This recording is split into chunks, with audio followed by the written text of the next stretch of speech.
Good morning, good afternoon, whatever it is, wherever you are. It's me again, Jen. Hello, and I hope you've been enjoying all of my crazy tarot videos. We're starting a brand new deck in this month in June, and it has an adorable little box because it is an adorable little deck. This is the Kawaii Tarot. It's super cute and super fun, but I will say the symbolism in it, pretty powerful. I have found some cool things with this deck as I've been flipping through it, and the little book that it comes with has some really great little nuanced insights on how to do the tarot. It's not a big thick book, so it doesn't have deep stuff going on, but it does, I think, give you permission to have a little more fun with the tarot, which, yes, I am all about that, because while the tarot can be very serious business for some people and give them a lot of strength and insight in their life, it's also something you can have a little fun with. It's a great way to communicate with your inner self and your higher self without having to be super meditative serious about it. So let's have a little fun with these super fun cards. I'm showing you both of the cards first so you can see, like, compare and contrast. This is the Eight of Swords, and I gotta confess, it took me a second to be like, what is that? Okay, it's a pile of flowers on a cart. I'm not really sure why it's on a cart, but okay, cool. The thing I want to point out with this is that this character is bound and blindfolded and is uncertain if they should make a move. The cat, on the other hand, just doesn't give a damn. It's a cat. It's sleeping on flowers. It's surrounded by swords, but it doesn't really care. So while this card is very much about that victim mentality of not wanting to make a move because you just don't have all the answers and not having any faith in you can go on and do your own thing, this one is more like, I'm happy where I am. I don't really need to move. So this is not a threat to me. Also, this cat is pretty comfortable looking. I think cats look comfortable most any way they are, but this cat is super comfortable, chilling out. He kind of looks like my cat, Solaris, my big white monster. And he's laying on an abundant pile of flowers. So here's the thing with the Eight of Swords.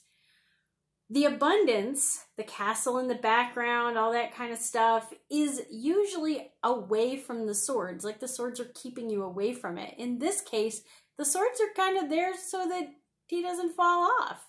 So I kind of like that. Sometimes your struggles, or what seems like struggles and seems like barricades, are actually things that are supporting you and keeping you from falling away from all the stuff that you have, all the abundance that you have.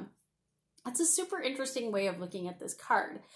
I don't really know why it's specifically a cart, but in my head, the wheel underneath it is kind of a little bit representative of that Wheel of Fortune energy of, like, you can move, you can change, things will turn. Obviously, if these wheels turn and tip the cart, the cat's going to be super unhappy because it will have flowers and swords and cat going everywhere. If this moves the cart, let's say, into a lovely sunbeam or something, that's a beneficial thing. The other side to this is, yes, there is a lot of movement in this card, even if there really isn't anything moving. If you look at the flowers, you can kind of see, like, the petals are dripping down off of the cart. They're not neatly stacked. Obviously, they've got a cat knocking them down. But either way, there's a lot of change in this card without it being a card of change, which is a little bit different than this one, because this one is hoping you will embrace the change and take that leap of faith. And this one is sort of saying your leap of faith is just not leaping at all, just kind of riding it out and doing your thing. I really like the colors of these cards. They're super bright and super vivid. I also like that it says Eight of Swords super clearly on there. I will say, as far as being a more traditional way of looking at this card, I'm not going to get that. I'm not going to get that from this card. But I will get that there is abundance if you kind of accept it. If it's worth working through the pointy bits, you will have abundance and comfort and all of those things. So kind of cool start to these cards. I'm enjoying them so far. Hopefully Taylor will come join us. If you really want to watch the rest of these, I do have a whole playlist of all the tarot stuff that I've been doing.